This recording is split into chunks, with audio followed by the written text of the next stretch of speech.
Donc, bonjour tout le monde. Voilà, c'est encore quelques jours, nous sommes Pessah. Alors, en plus cette année, c'est très particulier. Nous avons Pessah qui tombe Motzei Shabbat samedi soir.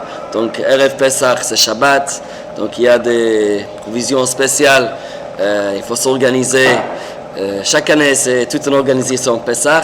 Mais cette année en particulier, il faut s'organiser encore plus. Surtout, il y a beaucoup de gens qui ont l'habitude de passer Pessah à la maison, peut-être. Alors, beaucoup de choses à retenir.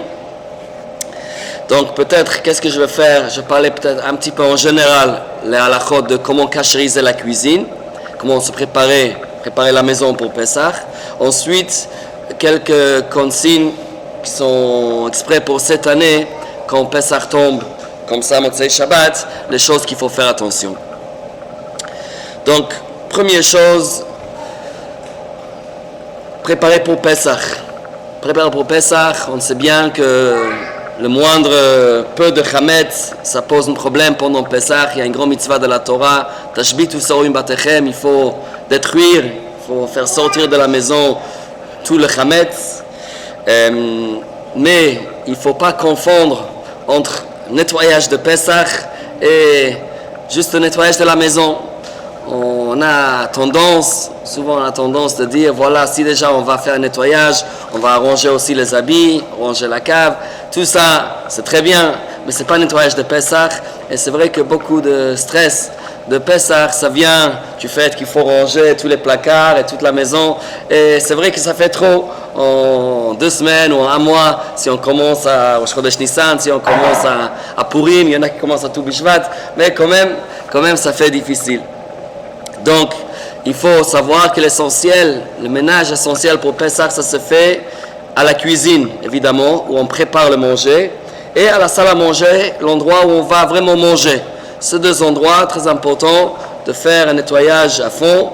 Vraiment, ces 2 endroits, la cuisine, et quand on dit la cuisine, ça inclut évidemment les placards, le frigidaire, le congélateur. Ces endroits-là, il faut bien nettoyer, bien regarder, tout sortir, bien regarder s'il n'y a pas un peu de chametz qui reste, nettoyer, tout remettre. Ça, c'est qu'est-ce qu'il faut faire pour Pessah. Par contre, il faut savoir, comme on a tous l'habitude de vendre notre chametz pendant le chametz qu'on garde à la maison, si on a des bouteilles de whisky, si on a si on a des plans de chalotes au congélateur, quelque chose qu'on ne veut pas jeter, des pâtes, toutes sortes de choses, on a le droit de vendre même chametz gamou, même du vrai chametz. Donc, si nous avons chametz qu'on ne va pas jeter avant Pessah, on a le droit de prendre des placards, on ne va pas tout nettoyer, donc on prend des placards qu'on ne va pas nettoyer, on range tout le chametz là-bas, on le ferme avec du scotch, on met une étiquette, voilà, c'est vendu à un non-juif, comme ça nous sommes tranquilles, on n'a pas besoin de faire le ménage à ces endroits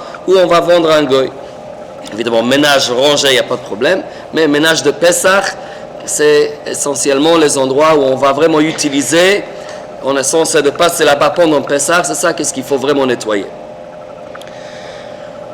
Il faut essayer de ne pas utiliser les casseroles, la vaisselle qu'on a l'habitude d'utiliser toute l'année. L'année dernière, c'était un peu spécial, le magasin était fermé, on était confinés, donc c'était compliqué. Donc l'année dernière, il y avait des provisions spéciales, il y avait des permissions spéciales d'utiliser la vaisselle de l'année pour Pessah avec une certaine cachérisation, mais en général, ça c'est à éviter. Chacun doit essayer d'avoir le plus qu'on peut, d'avoir la vaisselle qui est utilisée spécialement pour Pessah. On sait, ça c'est par rapport les casseroles, les marmites, les poêles, la vaisselle, mais la cuisine, ceux qui ont une cuisine spécialement pour Pessah, tant mieux. Mais si nous avons notre cuisine normale qu'on utilise toute l'année, alors là, il faut les cachériser. Alors, qu'est-ce qu'il faut faire avec la cuisine? En principe, il y a des règles de base. La façon comment on cachérise la chose, c'est toujours la même façon comment on l'utilise en règle générale. Donc, si nous avons, par exemple, un frigidaire congélateur, on utilise avec de la nourriture froide. On n'a pas l'habitude de mettre des choses chaudes dans le frigidaire, dans le congélateur, même si ça peut arriver, mais c'est rare. On peut poser Ça peut arriver qu'on a posé une fois dans l'année une casserole chaude dans le frigidaire, mais le principe de cacheroute, ça suit la règle générale. Comment on utilise en général? Donc, comme le frigidaire congélateur, on utilise à froide, donc on n'a pas besoin de nettoyer avec l'eau chaude ou quoi que ce soit. On peut se contenter simplement de l'eau, du savon, nettoyer à froide, ça suffit. Ça, c'est le frigidaire, congélateur, placard aussi. En général, les placards, les rangements, là-bas aussi, on n'utilise pas à chaud. Aussi, pareil, on nettoie bien avec savon, avec javel, en tous les cas avec les différents produits de nettoyage, et ça suffit. Plan de travail, alors là aussi, en général, on utilise aussi à froid. C'est vrai qu'on pose souvent les casseroles chaudes sur les plans de travail. Donc le plan de travail, normalement, il faut verser l'eau bouillante. Qu'est-ce qu'on a l'habitude de faire? On fait bouillir la bouilloire, et pendant que c'est allumé, c'est en train de bouillir. Ça veut dire aujourd'hui on a tous ces bouilloires qui sont sans fil. Mais le problème avec les sans fil, dès qu'on enlève le bouilloire de la base, alors à ce moment-là, ça s'arrête de marcher, ça s'arrête de fonctionner. Donc il faut garder le bouilloire branché. Il faut faire comme ça, et comme ça verser l'eau bouillante. Pardon? Oui, en fait, pour la gala, ça s'appelle la gala. Pour que ça soit valable, il faut que l'eau soit en train de bouillir. La vérité, dès qu'on enlève, ça bouille encore, mais très très rapidement, ça se calme. C'est pour ça que si on a cette possibilité de tenir par en bas le bouilloire, et pendant que c'est encore en train de bouillir, verser rapidement sur le plan de travail, ça c'est la meilleure façon de faire. Même après ça, il y a l'usage, le minhag, c'est de recouvrir le plan de travail avec papier aluminium. Ça, c'est, si on fait comme ça, alors même si on n'a pas fait exactement comme il fallait avec l'eau bouillante et tout ça, en tous les cas, si les différentes casseroles de Pessah n'ont pas touché cette surface, c'est pour ça qu'on préfère de recouvrir avec un morceau d'aluminium. Et comme ça, on ne va pas utiliser le même plan de travail qu'on a utilisé pendant l'année. Oui, c'est vrai, c'est pour ça qu'on met l'eau bouillante. C'est vrai que si on met l'eau bouillante, on n'a pas besoin de recouvrir, la vérité. Pas besoin de recouvrir. Mais on fait ça pour avoir quelque chose de plus. Quelque chose de plus.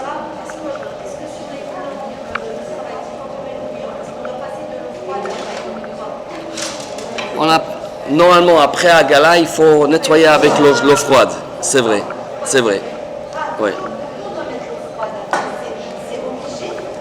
Il faut mieux. Si on veut que le hagala marche, on met l'eau chaude, ensuite on met l'eau froide. En général, c'est comme ça le cèdre d'Hagala. Si on n'a pas mis l'eau froide, c'est pas la fin du monde. Après.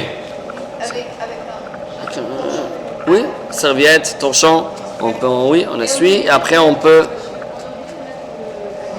On n'est pas obligé. Si on a versé l'eau bouillante, ça suffit. En réalité, je dis qu'il y a minhag au cas où, si on a mal fait ou si on n'a pas arrivé à toucher les bords. Oui, c'est vrai. C'est pour ça qu'on met de l'aluminium en général. L'aluminium ne brûle pas.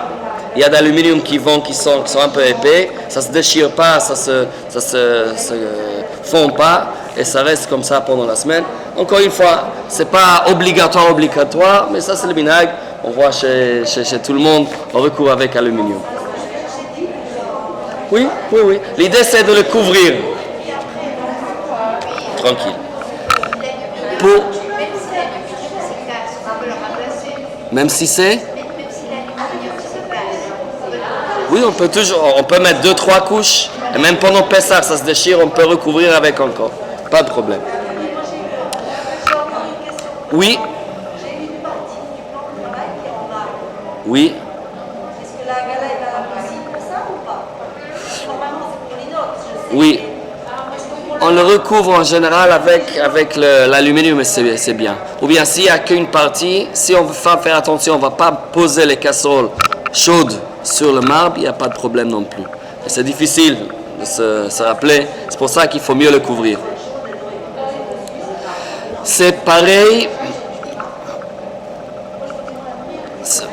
Je vous dis comme ça, la vérité, si vous regardez dans les poskim qui parlent en détail sur la Hagala, on fait pour Pesach, on essaye de faire le mieux. C'est vrai qu'on peut trouver des solutions si on n'a pas utilisé 24 heures, si on a mis du produit fort, peut-être on n'a pas besoin de faire tout ça. Mais comme Pesach c'est difficile, c'est un chag qui est très spécial, on essaie vraiment de faire ce qu'on peut. C'est pour ça qu'on verse comme ça l'eau bouillante, ensuite on le recouvre, comme ça on est complètement tranquille. C'est ce qu'on essaye de faire, si c'est possible.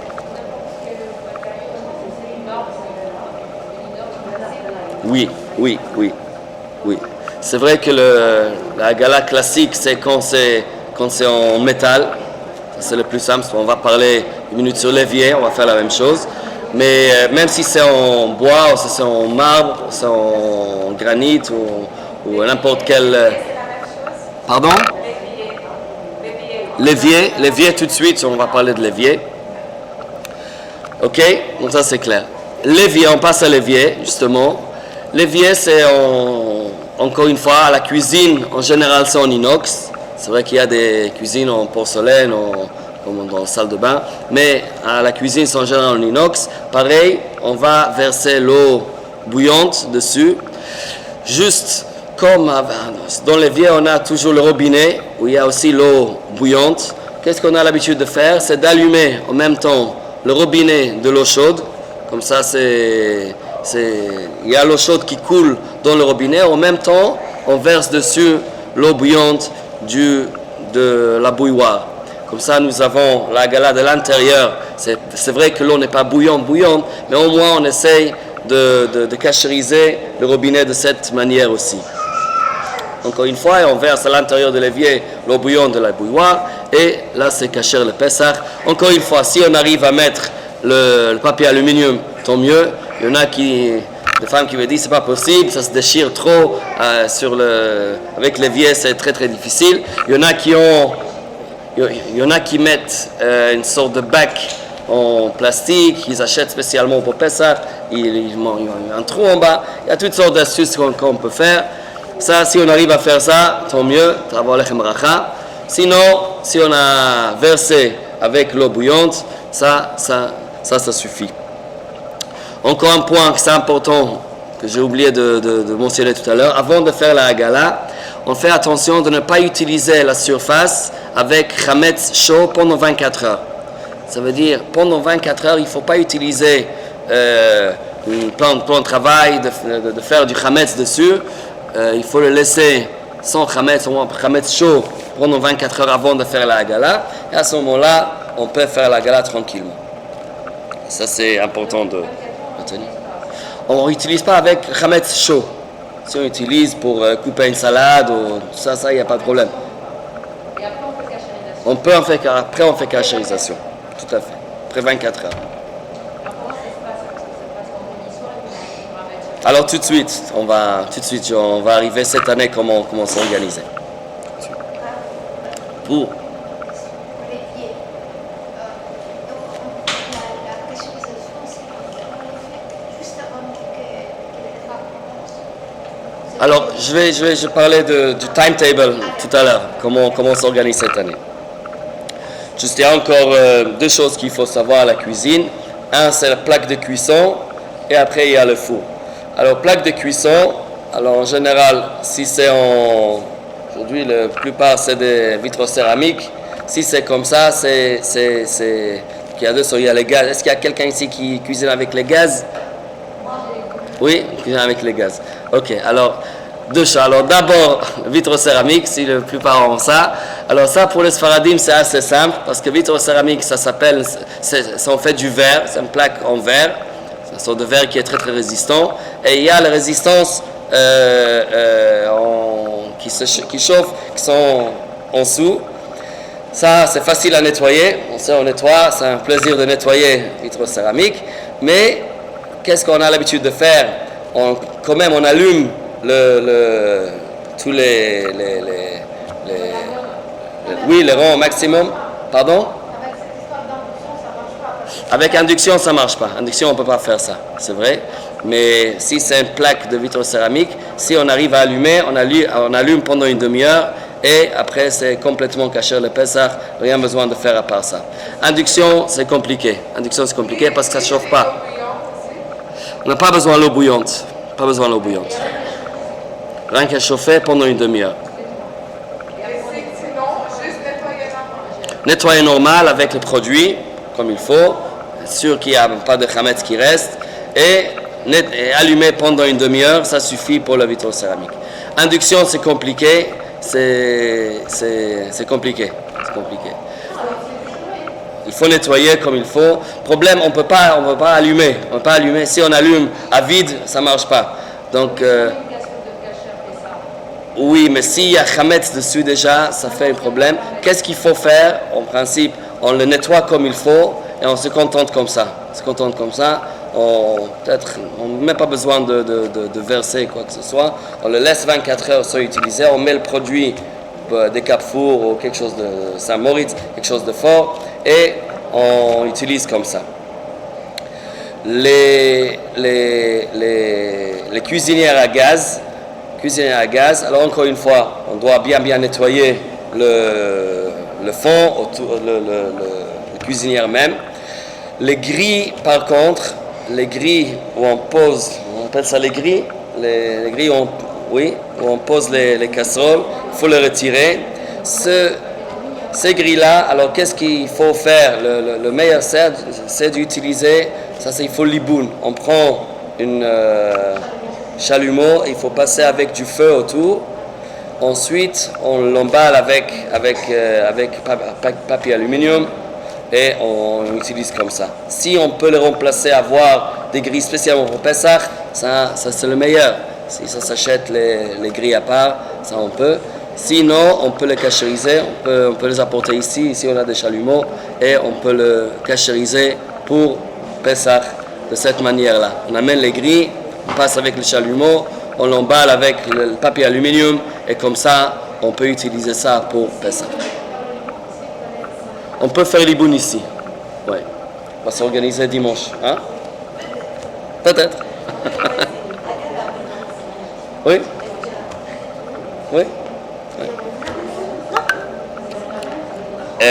Le four, pour cachériser le four pour Pessah, alors four c'est encore une fois c'est un peu compliqué. Si nous avons la possibilité d'avoir un four spécialement pour Pessah, tant mieux. Sinon, il faut, encore une fois, qu'est-ce qu'il faut faire? Il faut nettoyer bien nettoyer le four avant avec le produit. Et ensuite, qu'est-ce qu'on doit faire? Alors, il y a deux sortes de fours, en principe. Il y a le four pyrolyse. Si nous avons un four pour pyrolyse, alors c'est facile, la vie facile. Même si aussi c'est marqué dans l'instruction qu'il ne faut pas mettre les plaques et les grilles à l'intérieur. Mais pour Pessah, on met les grilles dedans, on l'allume, on le laisse faire le programme de pyrolyse. Et après, le four est complètement prêt pour Pessah. Rien besoin de faire, ni produit, ni rien. Ça, c'est caché à 100%. Si c'est un four qui n'est pas pyrolyse, alors à ce moment-là, on fait comme ça. On va nettoyer avec le produit, le four comme il faut. Après, on va l'allumer sur le maximum. Et le four en lui-même est caché le Pessah. Par contre, les grilles et les plaques, ça c'est plus compliqué. Ça, pour cachériser, il faut passer avec un chalumeau. Donc les plaques, soit on peut acheter des plaques spécialement pour Pessah, soit on va passer avec un chalumeau sur les plaques pour les rendre cachères le Pessah. Oui, on peut faire ça, mais c'est quand même difficile. Si ça ne va pas se déchirer, on rentre, on sort du four, c'est difficile. Si on peut, on laisse, si c'est pour le pyrolyse, c'est normal, c'est le programme de pyrolyse. Sinon, encore une fois, une demi-heure, entre une demi-heure et une heure. Mais il faut, quand je dis que c'est une demi-heure, c'est évidemment quand c'est déjà chaud, oui, quand on allume le four. Ça prend des fois, hein? Ça prend une heure de chauffer à fond. Donc, ok, si c'est comme ça, donc après que ça allumé une heure, on laisse une demi-heure. Après quand c'est chaud.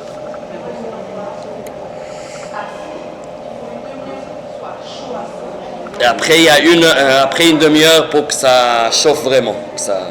Et le Non, pas besoin. Pas si on fait ça c'est pour Hagala, si on fait avec l'eau bouillante. Si on brûle le chametz, ça s'appelle brûler, pas besoin d'attendre 24 heures. Alors, micro-ondes, c'est une bonne question. En général, qu'est-ce qu'il faut savoir avec le micro-ondes sur le plan pratique? Pessah, il y a 2 jours de fête au début, 2 jours de fête à la fin, et il y a 4 jours de Chol HaMoed au milieu. Donc, on parle uniquement d'utiliser le micro-ondes pendant 4 jours. C'est que 4 jours d'utiliser le micro-ondes. Si on peut se dire qu'on ne va pas utiliser le micro-ondes 4 jours dans l'année, ce n'est pas la fin du monde, c'est une chose. Mais si vraiment c'est indispensable, alors on peut faire comme ça, on nettoie le micro-ondes à fond, l'intérieur avec un produit comme il faut. Ensuite, on prend un verre d'eau avec un petit peu de savon, on le remplit, l'eau froide, on le met, on allume le micro-ondes et on attend, on le laisse pendant 5 minutes, ou le temps, c'est le maximum, le temps que toute l'eau va s'évaporer, il y a la vapeur qui va remplir l'intérieur du micro-ondes et après ce micro-ondes est caché. Et la vaisselle? La vaisselle c'est un peu plus compliqué, oui, je préfère... Il faut mieux ne pas utiliser la vaisselle. Il faut changer le filtre, il faut changer où on pose la vaisselle, c'est en plastique, c'est un peu compliqué. Oui, mieux éviter. On attend toujours les avancées des technologies. Ok, ça c'est un petit peu sur le nettoyage de la maison et le chametz. Je parlais un petit peu sur cette année en particulier, comment on va s'organiser pour Shabbat, pour Pessah. C'est un peu différent cette année. Alors, tout d'abord, il faut s'organiser pour le Mechirat Chametz. Chacun doit remplir à temps le formulaire pour vendre le Chametz. C'est disponible sur le site de Chalanes si jamais. La vente de Chametz, on va le faire le vendredi avant Shabbat. Donc, il faut que tous les formulaires sont remplis déjà jeudi soir. Comme ça, on le reçoit jeudi soir. Non, même après Bdikat Chametz, la vente va se faire vendredi matin. Ceux parmi vous qui ont des enfants Bechorot, qui ont des enfants en premier-né, alors vos maris s'ils sont de premier-né, les Bechorot, alors il y a le jeûne de Bechorot cette année qui est avancé à jeudi. Il doit faire, exactement, jeudi. Qu'est-ce qu'on va faire jeudi? On a l'habitude toujours de faire une sioum. C'est jeudi, pas vendredi cette année. Non. Normalement, c'est Shabbat. Ça c'est censé être Shabbat. Là, c'est avancé à jeudi. Parce qu'on ne fixe pas un jeûne, en principe, un vendredi. Donc, c'est avancé à jeudi. Mais comme on a l'habitude de ne pas vraiment jeûner, beaucoup parmi nous, on ne jeûne pas vraiment. On fait un sioum le matin. On va organiser un sioum le matin, jeudi matin. Et si la femme aussi, elle est premier-née, c'est bien qu'elle va recevoir un petit peu de ce sioum. Son mari va l'apporter quelque chose de ce... Si la femme est un premier-né, vous êtes premier-né, alors tant mieux. Pardon? Juste si vous mangez quelque chose du sioum, c'est bien. Oui, on va faire ici le matin. Jeudi matin, après la tfila, c'est 8h moins 10, quelque chose comme ça. On commence à se faire à 7h, juste après la tfila. Vers 8h moins 10, comme ça. Verre d'eau. Pardon. Cherry. A cup of water, please. Thank you.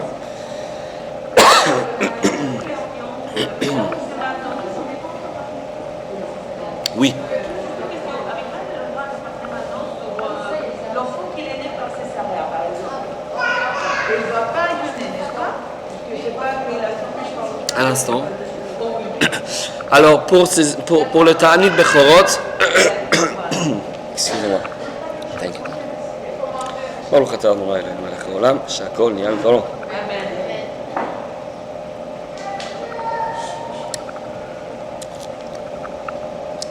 Pour Ta'anit Bechorot, on a l'habitude aussi de jeûner, non seulement les hommes, mais si une femme a cette possibilité de prendre au moins le manger du sioum, c'est conseillé. Et même un enfant qui est né par césarienne, aussi, il s'appelle un Bechor par rapport à ce Ta'anit. Et c'est pour ça que lui aussi, il doit écouter le Siyum, ou au moins essayer de participer, de manger un petit peu de ce manger du Siyum.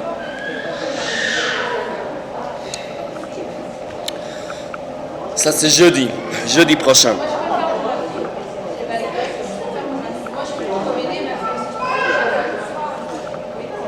Alors, il faut essayer de le faire parvenir un petit peu de ce manger.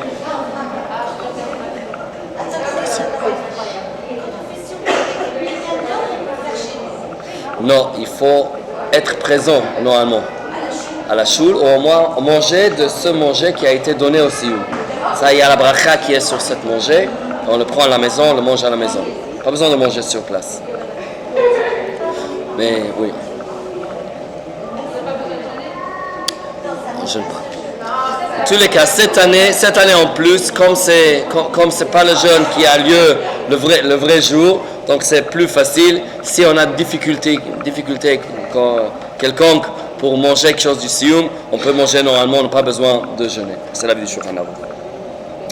Jeudi soir prochain, c'est Bdikat Hametz. Encore une fois, c'est censé être vendredi soir, Erev Pesach, le 14, mais c'est avancé à jeudi soir. C'est la veille du départ. Quelqu'un qui part en voyage, c'est toujours Bdikat Hametz, la personne fait la veille du départ, sauf, voilà, donc il y a deux possibilités. Si vous allez être dans un endroit où vous avez votre chambre, vous avez votre endroit qui vous appartient, ça veut dire si c'est un hôtel par exemple, c'est sûr que votre chambre, vous avez payé, ça c'est votre chambre, vous avez l'obligation absolue de faire des 4 mètres dans votre chambre d'hôtel, ça c'est sûr. Mais si vous êtes chez la famille, alors à ce moment-là, c'est votre papa qui va faire des 4 mètres à la maison, donc vous allez participer avec lui. Il va... Pardon? Il sera dans l'avion pendant que lui il fait des 4 mètres. Alors il faut faire la veille de votre départ. Oui. Alors, qu'est-ce que vous allez faire? C'est comme ça. Si vous n'êtes pas là pour Pessah, si c'est juste pour faire la mitzvah de Bdikat Hametz, alors je dis avant que si vous allez vendre votre Hametz, si les endroits de la maison qui sont vendus à un non-juif pendant Pessah, vous n'avez pas l'obligation de faire Bdikat Hametz. Donc qu'est-ce que vous pouvez faire si vous voulez être dispensé de Bdikat Hametz? Si vous vendez la maison, vous mettez dans le document de Khirat Hametz que vous vendez toutes les chambres de Hametz qui se trouvent dans toutes les chambres de la maison, vous n'avez pas besoin de faire Bdikat Hametz. Mais si vous êtes dans l'avion, il faut quand même faire cette mitzvah. Donc vous allez laisser une chambre ou une partie d'une chambre, vous dites à côté de la porte, juste à l'âle de l'entrée, ça c'est pas inclus dans la Mechira, et vous allez faire le Bdikat Hametz à cet endroit-là, juste avant votre départ, la veille de votre départ. Je pars de Genève le vendredi pour la maison ou une autre maison. Je fais à Genève, jeudi soir, je fais dans cette maison que je vais rester 2 semaines là-bas aussi le vendredi matin. Non, ça marche comme ça. Si vous êtes dans la maison où vous êtes le jeudi soir, vous avez l'obligation de faire des 4 Hametz là-bas. Si vous restez là-bas, Pesach, vous allez partir quand? Vendredi matin? Alors, si c'est comme ça, normalement, l'endroit où vous allez arriver vendredi matin, si ça a été vérifié, s'il y a quelqu'un qui va le vérifier avant, non, vous allez le vérifier quand vous arrivez. Je peux le faire quand j'arrive. Oui. Elle va être nettoyée. Il va être nettoyé, mais il n'y a personne, il n'y a pas un juif qui va faire le tour. Je peux le faire. Mais la veille, Je peux dire à quelqu'un d'autre de faire. alors très bien, ça c'est le mieux. Et lui, il m'a dit de m'inviter. Oui, exactement. Oui.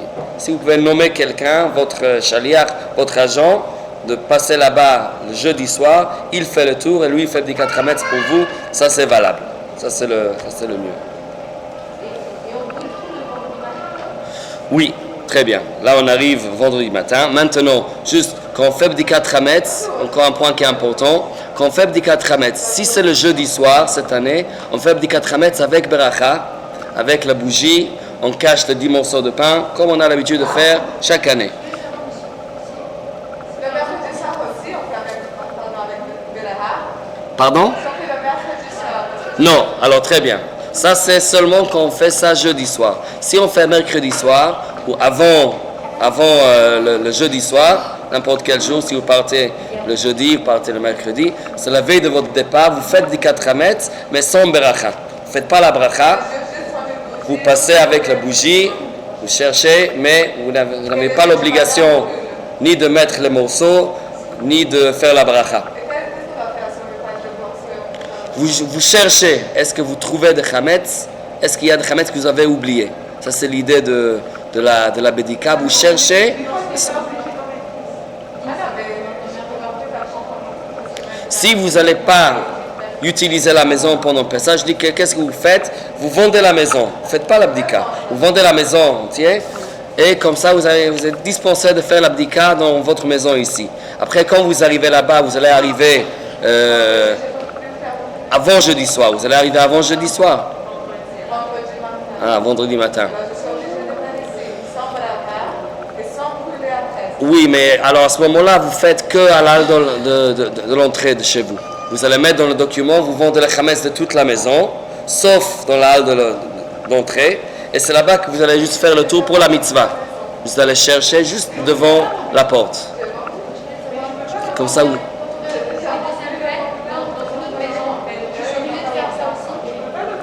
Si... Oui. Est-ce qu'il y a quelqu'un qui a vérifié chametz dans cette maison? Il y a quelqu'un qui a déjà vérifié avant que vous arrivez? Non. Alors s'il y a quelqu'un qui a déjà vérifié, vous n'avez pas besoin de vérifier une deuxième fois. Non, la personne qui va vérifier jeudi soir, il y a quelqu'un qui va vérifier jeudi soir? Ah, non, il faut que ce soit un juif. Alors à ce moment-là, vous faites le tour quand vous arrivez. Au milieu de la fête, vous allez tourner pour être sûr qu'il n'y a pas de chametz. Oui, alors il faut pas. S'il y a le chametz à la maison, il faut que ça soit fermé. C'est pas à vous. Si vous êtes dans une maison où il y a chametz pendant Pessah, s'il n'y a plus rien, ça va, c'est bon. Mais il faut quand même contrôler. La mitzvah de bdikat chametz, c'est contrôler qu'il n'y a pas chametz qui a été oublié quelque part. Vous avez compris?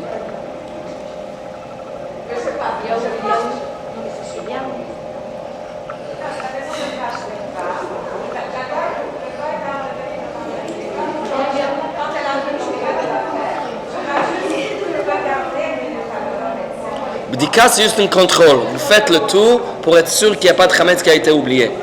Combien de fois à bdikat chametz on trouve une gaufrette ou un bretzel ou quelque chose, un petit peu de pain qui est coincé derrière un radiateur ou quelque chose? Ça arrive tout le temps. Et la voiture? La voiture, évidemment, oui. Il faut vérifier la voiture, il faut vérifier le bureau. Tous les endroits où on va utiliser pendant Pessah, il faut vérifier.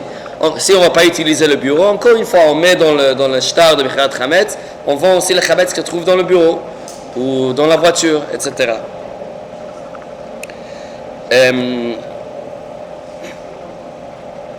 Vendredi matin, on va brûler le chametz. C'est intéressant parce qu'on va continuer à manger le chametz pendant tout vendredi. On va voir aussi qu'on va manger chametz pendant Shabbat. Mais quand même, on brûle le chametz vendredi matin à l'heure habituelle qu'on a l'habitude de brûler chaque Erev Pessah. Donc cette année à Genève, c'est 11h25. Il faut faire ça avant 11h25 du matin. Il faut brûler le chametz comme on a l'habitude de faire chaque année. Maintenant, pour Shabbat, alors très très intéressant. Tout d'abord, vous savez que normalement après qu'on brûle le chametz, on récite normalement Kol Chamira. On récite un passage en araméen que ça veut dire qu'on annule le chametz. Cette année, on ne va pas le faire après qu'on brûle le chametz. On va faire cette phrase Shabbat matin.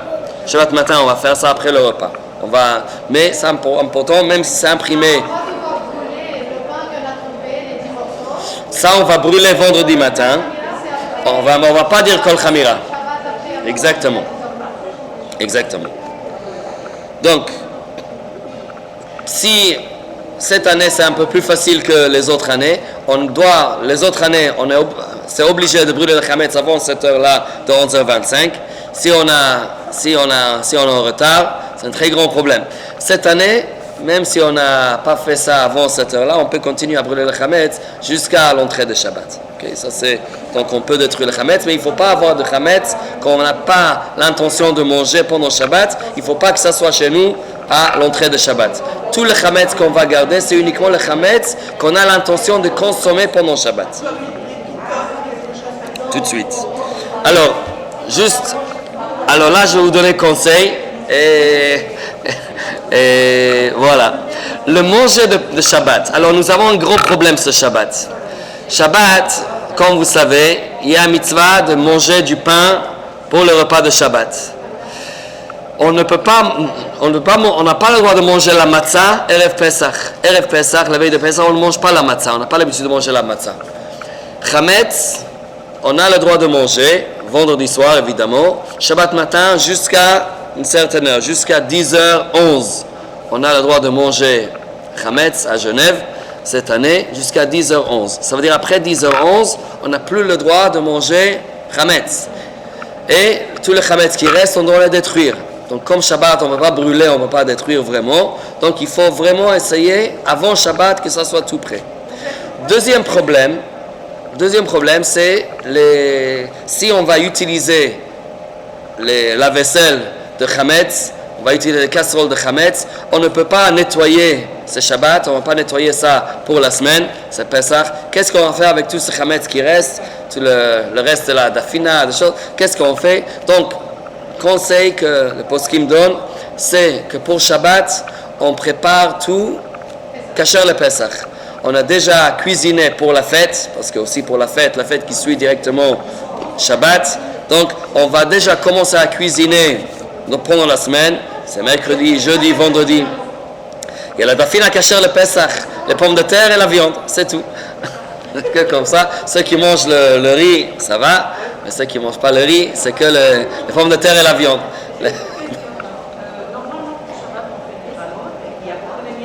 Alors tout de suite, j'arrive. Donc, donc mesdames, donc nous avons comme ça, nous avons tout le manger tous les plats cuisinés pour Shabbat sont cuits dans la vaisselle de Pesach. Vaisselle de Pesach, les casseroles de Pesach, on va manger. Alors comment on va manger? On doit manger du pain. On ne peut pas manger du pain avec la vaisselle de Pesach. Qu'est-ce qu'on va faire?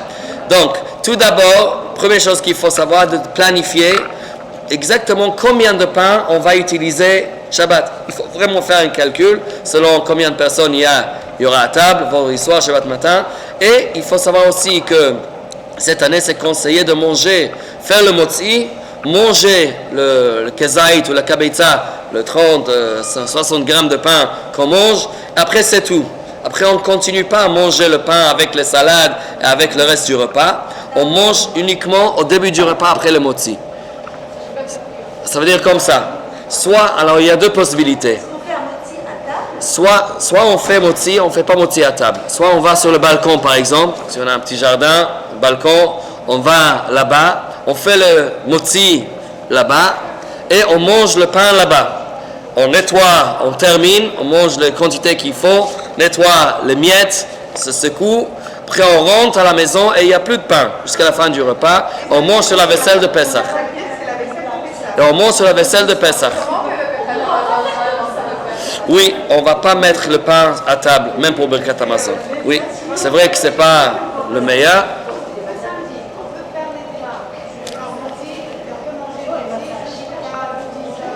11, ouais. Après, même après.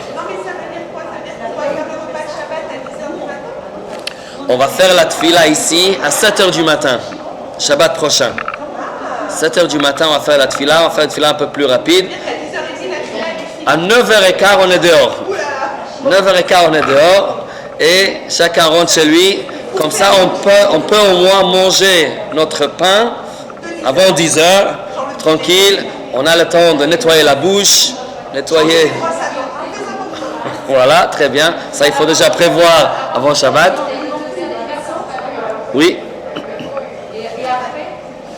Donc, alors, c'est conseillé de ne pas utiliser les chalotes normales, parce que les chalotes, normalement, ça fait beaucoup de miettes. Si on a la possibilité d'utiliser le pita motzi, on utilise des pitotes si on peut, ou bien si on utilise des chalotes, des petites chalotes, peut-être sont les graines aussi, ça ils vont un peu partout. Alors donc vraiment, mais contrôler exactement, vraiment planifier la quantité minimum qu'on a besoin de pain pour ce Shabbat. Parce que le problème, s'il reste quelque chose, on est bloqué, on ne peut pas le manger après, passer 10h11. Qu'est-ce qu'il faut faire avec le reste de pain? Il faut le... Oui? Les gens qui ont des enfants ou quoi à la maison et tout, on fait un Balcon, fermez le maman, policière, elle est là, tu ne rentres pas à la maison avec le pain. C'est clair, mais le balcon après, une fois qu'il y a des miettes sur le balcon, alors on laisse le balai de Hametz à la maison pendant... Le tout petit miette de Hametz, on n'a pas besoin de se soucier. C'est sur un balcon à l'extérieur, on peut compter sur les oiseaux et tout, ça va. On n'a pas... Si on marche dessus pour les rentrer à la maison... Oui, c'est vrai. Il y en a qui mangent aussi dans un sac en plastique. Oui.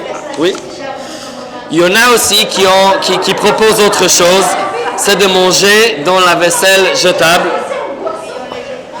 Vaisselle jetable, c'est ni prametz ni matzah. On mange dans l'assiette avec une nappe en plastique. Mais c'est compliqué comme ça. Il faut vraiment... Moi, je pense que surtout si on a des enfants à la maison, il ne faut pas commencer à manger à table du pain. On mange dans un coin, sur le balcon, sur le jardin, et après... Oui. Les enfants ont besoin de manger. Les petits-enfants, s'ils sont tout petits, ils n'ont pas besoin. Après bar mitzvah, oui. Et même un peu plus jeunes que ça, s'ils sont déjà 7-8 ans, il faut qu'ils mangent un peu de pain pour ce repas, mais ils mangent le minimum, et après ils passent au repas sans pain. Avant 10 heures. Donc on a vendredi soir c'est normal, mais pareil qu'au début du repas, parce que le repas même va être kasher le Pesach. Et Shabbat matin, pareil, avant 10 heures, il faut terminer le pain, le petit peu de pain, avant 10h11. Non, on ne peut pas.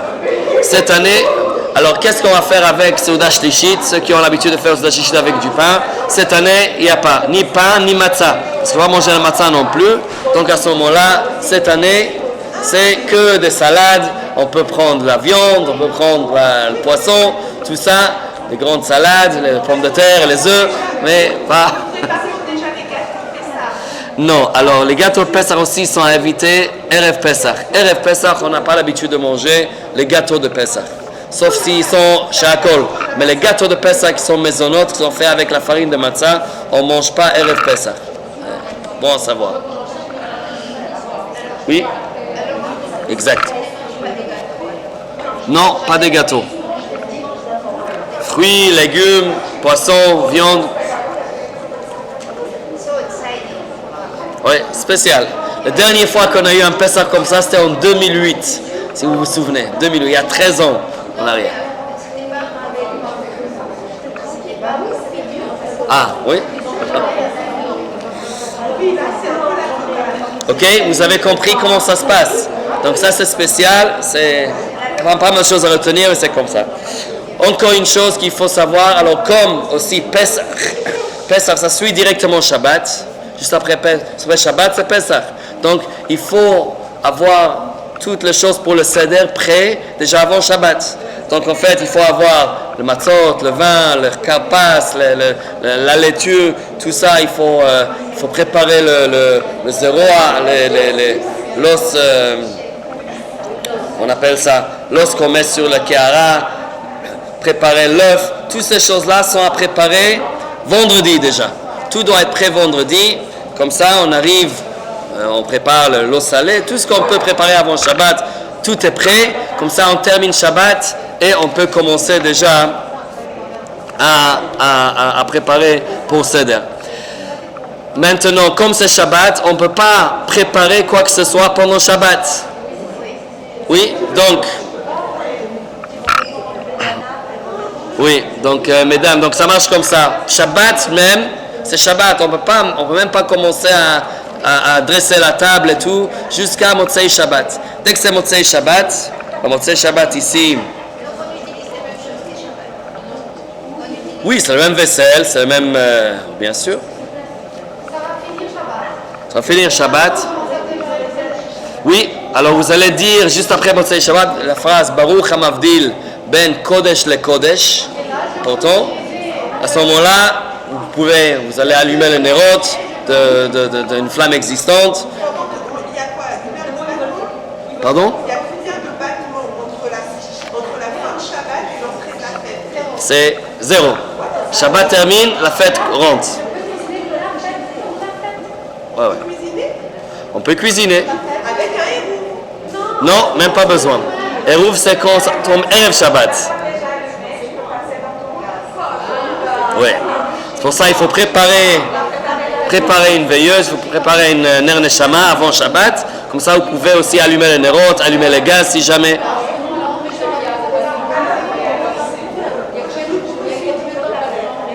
Il n'y a rien. Dès que Shabbat sort, la fête rentre. On a le droit de cuire pendant Yom Tov sur une flamme existante. Ça veut dire qu'en fait, le premier Seder est Samedi soir, après Shabbat, après la fin de Shabbat.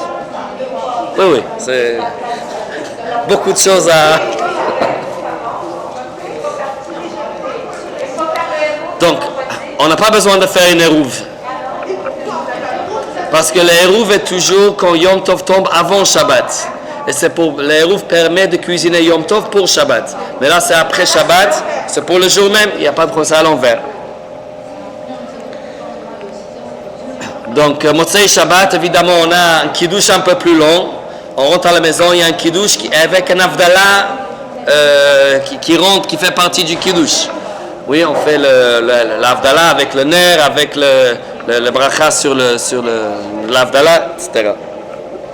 Cette année, il y a encore une chose qu'il faut faire attention, et ça c'est plutôt pour les hommes qui vont venir à la tefila, et ça c'est que cette année, on passe à l'heure d'été samedi soir.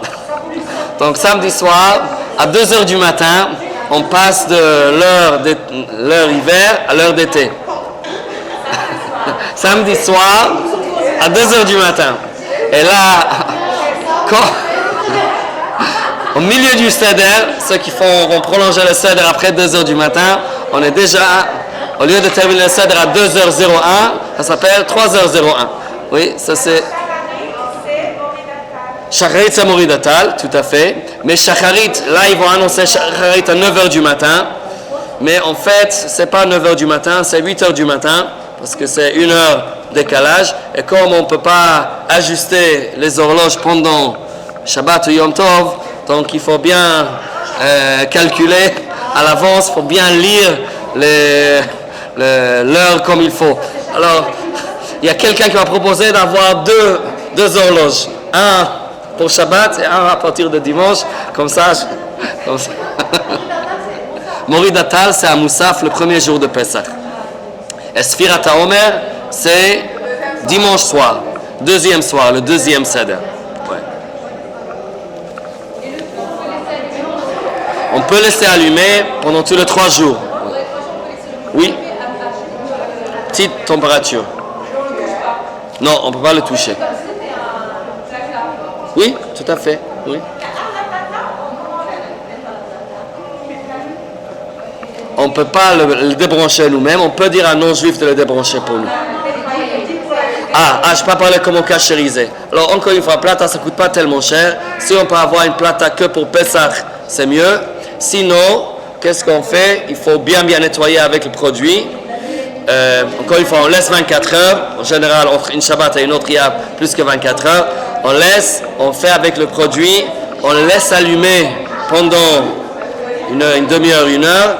Après, on recouvre avec papier aluminium. On peut utiliser pour Shabbat, pour Pessah. Pardon? Oui. Je vous entends très mal. Oui. Pas de problème.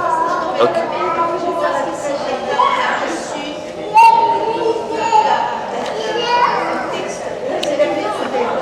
Pas de problème. Ok, mesdames, ça c'est plus ou moins les halachot qu'il faut savoir. Juste, peut-être juste 2 mots sur la fête de Pessah, 5 minutes, juste qu'on termine avec ça. C'est juste un dernier point. Quand Pessah tombe comme ça, c'est un peu spécial. C'est assez rare. C'est spécial quand Pessah tombe comme ça, Motzei Shabbat. Mais pour les femmes, c'est extraordinaire. Pour les femmes, c'est extraordinaire parce que chaque année, les femmes sont en train de courir à la cuisine jusqu'à la dernière minute, à la table, avec le manger, avec les choses. Là, c'est vraiment, on arrive, elle est la Seder, ma femme, elle est épuisée. On arrive à la Seder, elle ne peut pas bouger. Par contre, cette année, comme c'est Shabbat, on n'a pas le droit de faire quoi que ce soit, Erev Pesach. C'est Shabbat, on ne peut que se reposer, on dort, on se prépare, on lit un peu la Haggadah, avec les enfants, avec la famille. Et donc on arrive à aller à la Seder vraiment tranquille. On est bien reposé, on peut bien profiter de cette soirée du Seder, au moins avec tranquillité. Donc ça c'est une très bonne chose cette année, que voilà, au moins on profite, il faut profiter de ça quand ça tombe comme ça, Erev Shabbat. Pesach aussi c'est le moment de mentionner que Pesach c'est la fête des femmes. C'est vrai qu'en général, on a l'impression que Pesach, c'est la fête la plus difficile pour les femmes. Parce que c'est eux qui se tapent tout ce grand travail de préparer la maison et préparer les repas de Pesach. Mais, malgré tout ça, il faut savoir que Pesach, la Gemara nous dit, dans Maseret Sotah, Daf Yudal, la Gemara dit, Bischut, Nashim Tzadkaniot, Niglu Avotenu Mitzrayim, la mérite de la sortie d'Égypte, c'était grâce à la mérite des femmes virtueuses. Donc, c'est vraiment grâce à ça qu'on est sorti de Mitzrayim. Le Gemara parle en détail que les hommes, à un moment donné, ont perdu l'espoir. Ils ont dit que ça y est, on ne peut plus continuer comme ça. Mais c'est les femmes qui ont, avec leur encouragement, avec leur sagesse, ils ont pu retrouver, donner à leur mari, les hommes, de retrouver un peu l'espoir et pour avancer. Et c'est pour ça d'ailleurs une des raisons qu'on mange la charoset, la seder, on mange charoset, on trempe le maror chassa dans le charoset. Un des ingrédients dans le charoset c'est le tapouach, c'est la pomme. La Gemara dit que la pomme ça symbolise ça symbolise le srout, le mérite des femmes qui ont sorti dehors dans les champs de pommes, les vergers, on appelle ça, où il y a les pommiers, où les hommes ont travaillé dur, et c'est là-bas qu'ils ont donné l'encouragement à leur mari pour leur dire voilà, il faut continuer, il faut avoir la force, et Hachem va nous libérer. Et justement, c'est grâce à ça qu'on est sorti de Mitzrayim. J'ai vu aussi une des raisons pourquoi on boit Arba Kosot Shel Yain, pourquoi on boit 4 verres. Tous les ans, on va faire juste pour le Covid. Hein. Et on va dire que Hachem nous libère, Hachem nous sauve. Pourquoi Pourquoi on boit 4 verres de vin? 4 verres de vin, le Seder, il y a beaucoup de raisons qui ont été données. Mais une des raisons aussi, justement, on sait que les 3 matzot sont Keneged les 3 avot, Avraham, Yitzhak et Yaakov. Les 3 avot, les Arba Kosot sont Keneged, sont parallèles, les Arba Imaot, les 4 mères, Sarah, Rachel et Léa, qui encore une fois, c'est le srout des matriages qu'on a besoin d'évoquer le la Seder. C'est pour ça que Khamim disent dans la Gemara que Arba Kosot, même les femmes ont l'obligation de boire Arba Kosot, même c'est une mitzvah qui est une fois par an. Mitzvah Tasei Shazman Gerama, en général, mitzvah qui est seulement une fois par an, alors les femmes sont dispensées. Mais pour l'Arba Kosot, les femmes sont obligées de le boire parce qu'Afen Ayu Ba'oto Hanes, eux aussi faisaient partie du Nes de Yitziat Mitzrayim, de l'exode de la sortie d'Égypte. Et comme le Rashbam lui dit sur la Gemara, qu'est-ce que ça veut dire Afen Ayu Ba'oto Hanes? C'est pas simplement que les femmes ont aussi participé dans la servitude et dans l'esclavage de Mitzrayim, mais Afeinu B'oto Hanes, c'est la Nes, c'est grâce à elles, c'est grâce aux femmes, c'est vraiment, on est sorti de Mitzrayim grâce à un mérite de chez Israël, des femmes d'Israël. Alors c'est pour ça que les femmes sont vraiment, ils sont plein centre de l'histoire de Pesach. J'ai vu que un des Admorim de Belz, de Rabbi Sachar Dov, un des premiers admorim de la dynastie chassidique de Belz, il y a un minhag de lever la kahara. Juste avant Manishtana, on lève la kahara de la table avant de remettre. Ça, c'est le travail du Baal Habayit. Baal Habayit, c'est celui qui fait le seder, c'est lui qui lève la kahara devant tout le monde. Nous, les Sfaradim, on lève la kahara, après on fait bivilou. On fait autour de la tête des gens. Mais c'est Admor, Yissachar Dov de Belz, il donnait cet honneur de lever la kahara. Il disait c'est sa femme qui devait le faire. Pourquoi la femme? Il dit, mais c'est marqué dans le poskim, c'est le Baal Habayit qui doit le faire. C'est l'homme, pourquoi tu donnes à la femme? Il dit, non. J'ai besoin que ma femme participe activement dans le seder, parce que le seder, c'est pour elle. C'est grâce à elle. C'est pour ça que j'ai besoin qu'elle participe activement.